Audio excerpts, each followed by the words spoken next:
Easy, Blisters. You don't have to rub the whole thing, you know.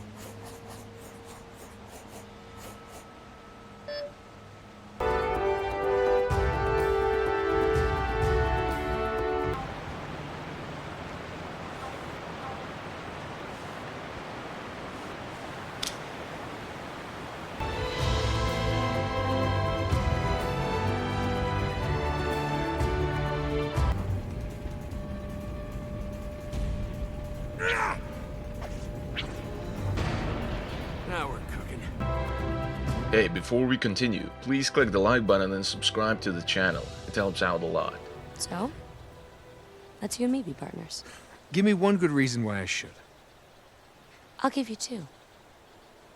Really? I don't think this is the place. Anyway, remember the Vita? I'm sure many of you know the story about the system and how it failed, so I'm not gonna go into many details here. Golden Abyss was a launch title and probably the most prominently featured and promoted game for the system. Now, while the Vita would later struggle with getting big-budgeted AAA games, the system's lineup started off really strong with Uncharted, Killzone, Assassin's Creed, Need for Speed, Call of Duty even. But these big-budgeted AAA games received pretty mixed reviews and were generally really mediocre, so that's how I set my expectations for this Uncharted. I didn't really think this was gonna be any good. But oh boy, I was in for a surprise. Under all the Vita gimmicks and bullshit, there's a pretty good full-fledged Uncharted game. Now, it's not as good as the PS3 and 4 Uncharted's, but being slightly worse than those games is still one hell of a compliment in my book. Alright, listen, when you jump, just make sure... Sorry, you were saying? Golden Abyss is the only game not to be developed by Naughty Dog. Instead, they oversaw the development by Sony Bend Studio. Now, these guys are best known for the Siphon Filter series, which I just had to take a look at some point in the future. This is apparently very similar to Splinter Cell and Metal Gear Solid. But anyway, after Uncharted, they went on to develop Days Gone. So while Golden Abyss isn't really a mainline entry, at least it was given a pretty good studio to develop. The game also wasn't directed by Amy Hennig, but she was involved with consulting. I have to say it shows a bit. The story isn't as engaging as in the other titles, and dialogues are a bit weaker, but not by much. What's the matter? Couldn't find your baby hippo boots? So, now you've joined Greenpeace all of a sudden?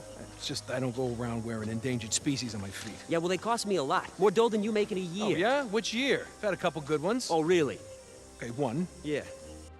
The hallmark charm of Nathan Drake and the chemistry between the main characters is still here though. I'd more often than not find myself giggling at the cutscenes and also the dialogue during gameplay, of which there is a lot. This is one of the things I like the most about Golden Abyss. Nate is almost never alone.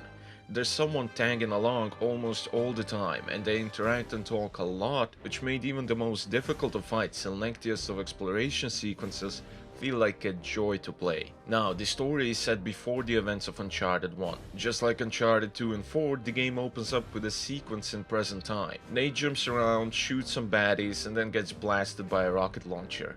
Screen fades to black, and now we're back 2 weeks reliving the events that led up to the prologue sequence. Soon the game introduces a couple of new characters and the main villain, which in Uncharted fashion is of course a general with a big ass army. He uses a lot of explosives, is looking for gold, has a beard, an accent, yada yada yada, who cares. With a few exceptions, Uncharted games never really care that much about villains, instead they focus much more on the characters that accompany Nate, and Golden Abyss is no different.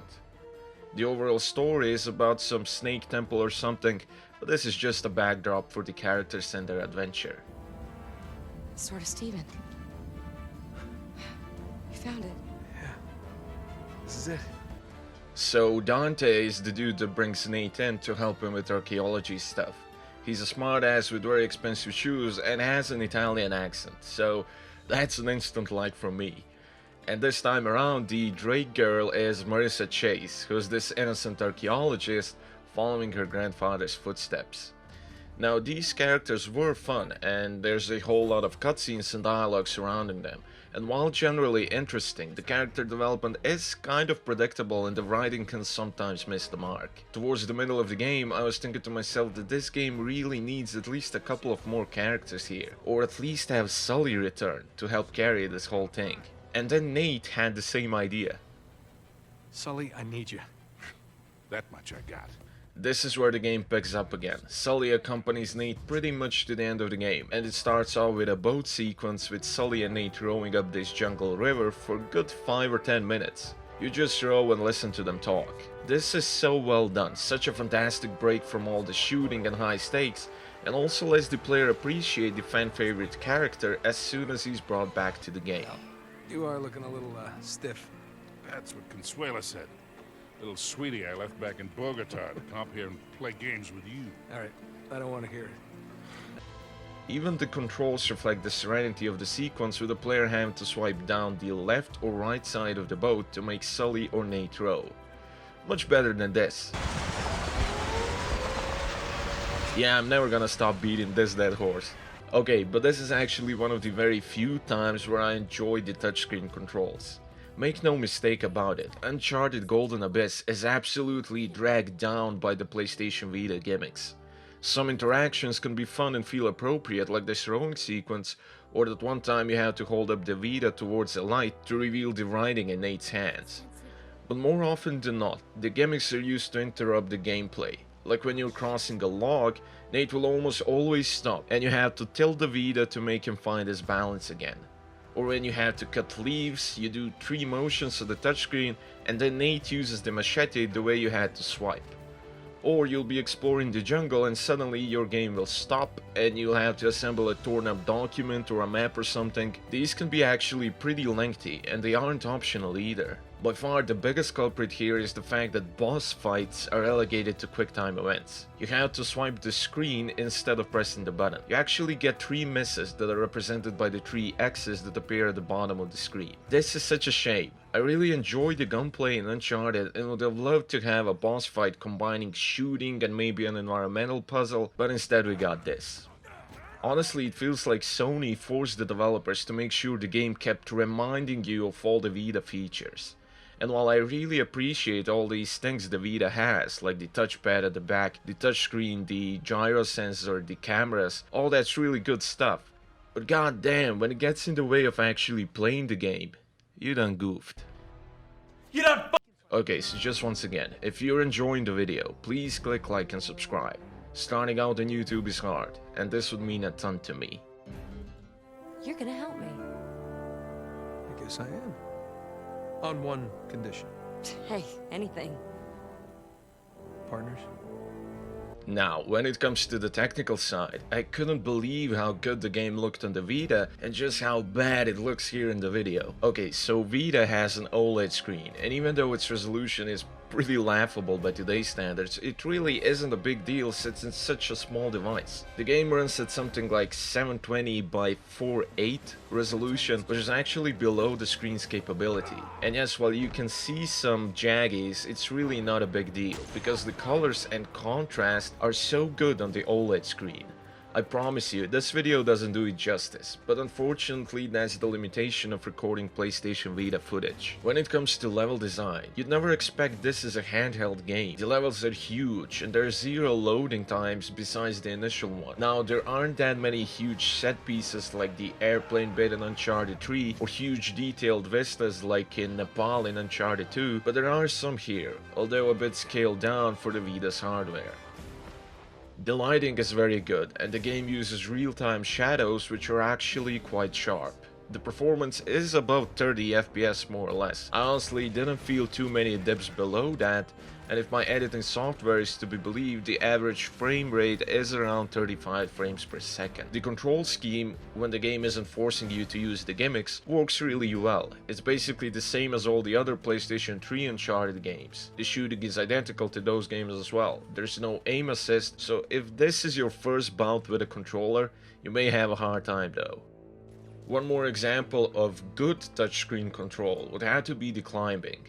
You can actually drag across the screen the path which you want Nate to take while climbing, and then just sit back and relax. I actually don't really like climbing, not just in Uncharted but in other games as well. It's tedious and boring, so having this option is a big thumbs up for me.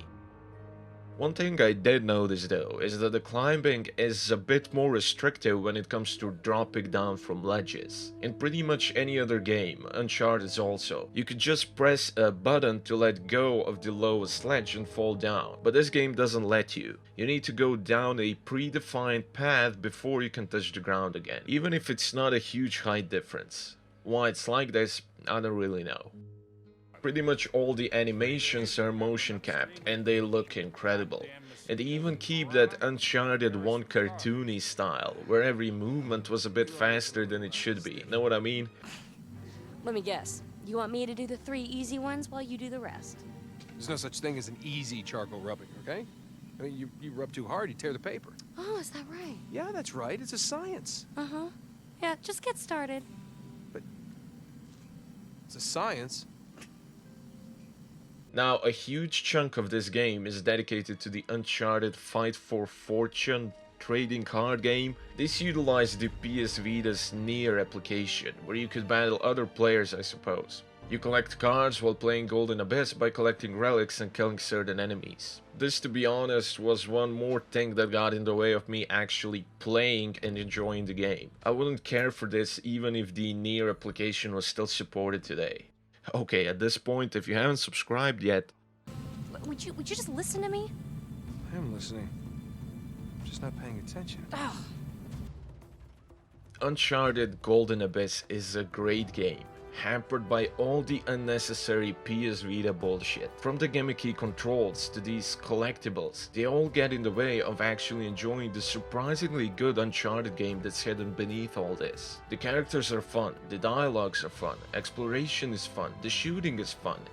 It's just that it's being interrupted all the damn time. I was really surprised by Golden Abyss. I went in expecting a mediocre cash grab and left with a big smile on my face. If you have a Vita and you still haven't played this, you're doing yourself a disservice. And if you don't have a Vita, they're dirt cheap in 2020. The games are cheap, and if you're willing to mod it, you got yourself a 100% backwards compatibility with PSP and a bunch of really well-made homebrew and emulators. And if you do get a Vita, make sure that Uncharted Golden Abyss is at the top of your playlist.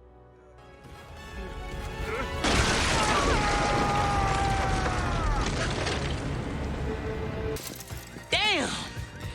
He ain't gonna be in Rush Hour 3.